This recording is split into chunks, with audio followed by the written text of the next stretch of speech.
Taipa family. Long live.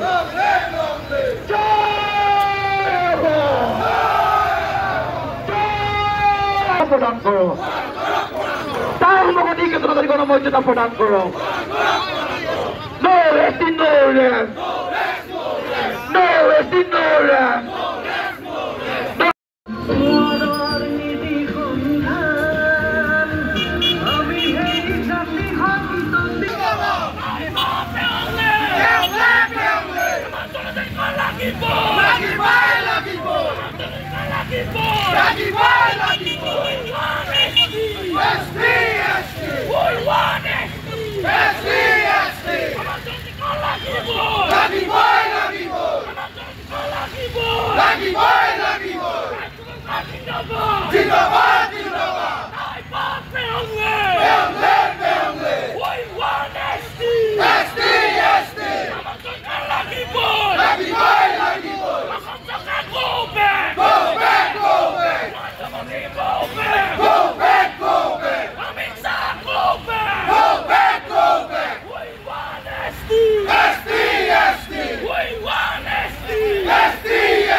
Solibor, Lagibor,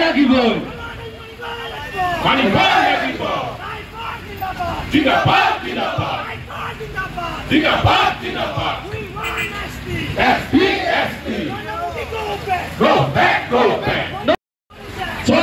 Solibor, Lagibor,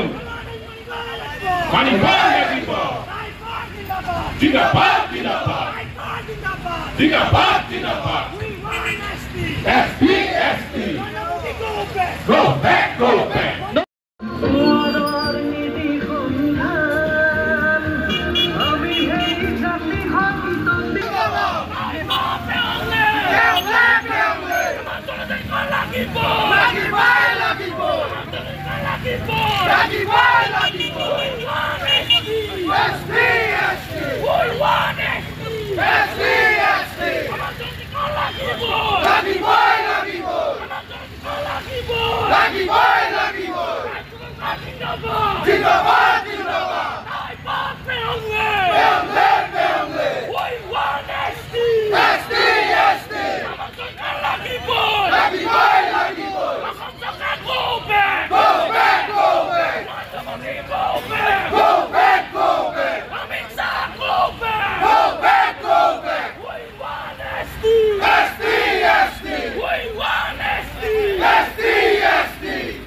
মঙ্গলবাৰে দিনৰ 12:20 বজাত টাই আহোমক জনজাতিকৰণ স্বায়ত্ত শাসন আৰু আহোমলেণ্ড প্ৰদান কৰা দাবীত মৰাণত 37 নং ৰাষ্ট্ৰীয় ঘাইপথ অৱৰোধ টাই আহোম যুৱ পৰিষদ অসম চমুকৈ টাইপাৰ উদ্যোগত এই কাৰ্যসূচী ৰূপায়ণ কৰা হয় চৰকাৰ বিৰোধী শ্লোগানেৰে উত্তাল কৰি তোলে পৰিৱেশ 2014 চনত কেন্দ্ৰত বিজেপি চৰকাৰ আহিলে টাই আহোমক 6 মাহৰ ভিতৰত জনজাতিকৰণ কৰা হ'ব বুলি ঘোষণা কৰিছিল নৰেন্দ্ৰ মোদীয়ে কিন্তু আজিলৈকে কাৰ্যকৰী নকৰাত ক্ষুণ্ণ হৈ পৰিছে টাইপা প্ৰতিবাদত অংশগ্ৰহণ কৰে টাইপাৰ কেন্দ্ৰীয় সমিতিৰ সভাপতি বিজয় ৰাজকোঁৱৰ উপাধ্যক্ষ উত্তম দিহিঙীয়া আৰু সম্পাদক ৰুদ্ৰসাগৰ বুঢ়াগোহাঁয়ে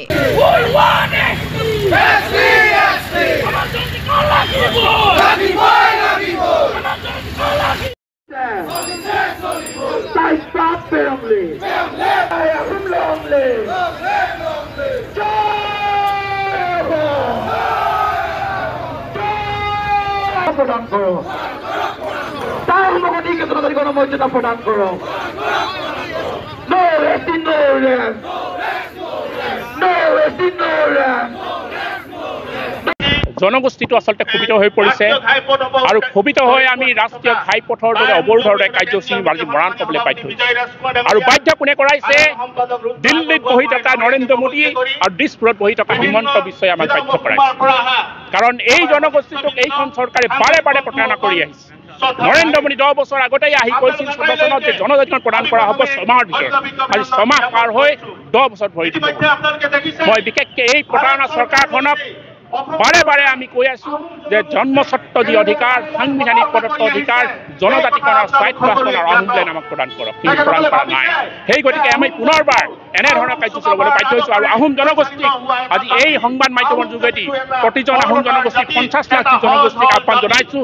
আগন্তুক আহি থকা যি 24ৰ যি নিৰ্বাচন, এই নিৰ্বাচনত কিন্তু এই চৰকাৰক কিন্তু আপোনালোকে ভোট বৰ্জনতে কঠোৰ কাৰ্যসূচী আৰু এই চৰকাৰক কিন্তু ব্ৰহ্মপুত্ৰ দলিয়াই দিয়াৰ কিন্তু ব্যৱস্থা কৰিবলৈ আজিৰ জনগোষ্ঠী, আমাৰ প্ৰতিজন ব্যক্তি, মহিলা, জ্যেষ্ঠ নাগৰিক, আহি থকা ডেকা যুৱসকলক সকলোকে আহ্বান জনাইছোঁ। ধন্যবাদ। হয়, আজি আমি কেন্দ্ৰীয় সমিতিৰ আহ্বান মৰ্মে মৰাণৰ ট্ৰেফিক তিনিআলিত পথ অৱৰোধ কাৰ্যসূচী ৰূপায়ণ কৰিছোঁ টাই আহোম যুৱ পৰিষদে। আমাৰ এই কাৰ্যসূচী ৰূপায়ণ কৰা মূলতঃ হ'ল 2014 চনৰ নিৰ্বাচনৰ প্ৰাক্ষণত যেতিয়া নৰেন্দ্ৰ মোদী ডাঙৰীয়া অসমলৈ আহিছিল, তেওঁ বিভিন্ন সভাসমূহত কৈছিল টাই আহোমকে ধৰি 6 জনগোষ্ঠীক ছমাহৰ ভিতৰত জনজাতিকৰণৰ মৰ্যাদা প্ৰদান কৰিব। আজি প্ৰায় 10 বছৰ উকলিবলৈ হ'ল, সেই প্ৰতিশ্ৰুতি হৈ ৰৈছে। আমি এই কাৰ্যসূচীৰ পৰা এটা কথা স্পষ্ট কৰি দিওঁ, নৰেন্দ্ৰ মোদী ডাঙৰীয়াই হৈছে ভাৰতৰ সৰ্বকালৰ এজন মিছলীয়া প্ৰধানমন্ত্ৰী আৰু অসম চৰকাৰৰ মুখ্যমন্ত্ৰী ডক্টৰ হিমন্ত বিশ্ব শৰ্মাৰ অধ্যক্ষতাত যিখন জনজাতীয় এই মডেলিটি আজিলৈকে কেন্দ্ৰীয় চৰকাৰলৈ প্ৰেৰণ কৰা নাই বুলি আমি বিশেষ সূত্ৰে আমি গম পাইছোঁ। আমি এই প্ৰতিবাদী কাৰ্যসূচীৰ পৰা এটা কথা স্পষ্ট কৰি দিওঁ, 2024 চনৰ লোকসভা নিৰ্বাচনৰ প্ৰাক্ষণত যদি টাই আহোম জনগোষ্ঠীক জনজাতিকৰণৰ মৰ্যাদা নিদিয়ে, তেতিয়াহ'লে কিন্তু ইয়াতকৈ জংগী আন্দোলনৰ কাৰ্যসূচী আমি ৰূপায়ণ কৰিম। তাৰ বাবে সম্পূৰ্ণৰূপে অসমৰ মুখ্যমন্ত্ৰী, ভাৰত চৰকাৰৰ প্ৰধানমন্ত্ৰী ডাঙৰীয়াই জগৰীয়া হ'ব।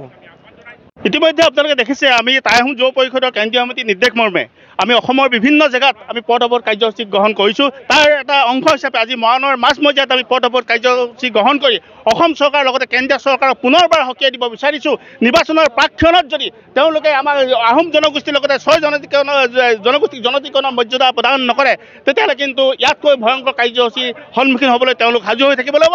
আগন্তুক যি নিৰ্বাচন আহিছে, নিৰ্বাচনত তেওঁলোকক ৰাজনৈতিকভাৱে বাধা দিবৰ কাৰণে ৰাজনৈতিক যি কুচক্ৰ আমি আহোম ভোটাৰসকলৰ মাজত কেনেদৰে তেওঁলোকৰ বিৰুদ্ধে বিৰুদ্ধাচৰণ কৰিব পৰা যায়, তেওঁলোকৰ ভোট বেংকবিলাক ভাঙিব পৰা যায়, এই কৌশলবিলাক আমি অৱলম্বন কৰিম। অতি শীঘ্ৰে আমি পুনৰবাৰ আমি কেন্দ্ৰীয় চৰকাৰ সকীয়াই দিব বিচাৰিছোঁ। নিৰ্বাচনৰ প্ৰাক মুহূৰ্তত তেওঁলোকে আহোম জনগোষ্ঠীৰ জনজাতিকৰণ মৰ্যাদা প্ৰদান কৰিবই লাগিব।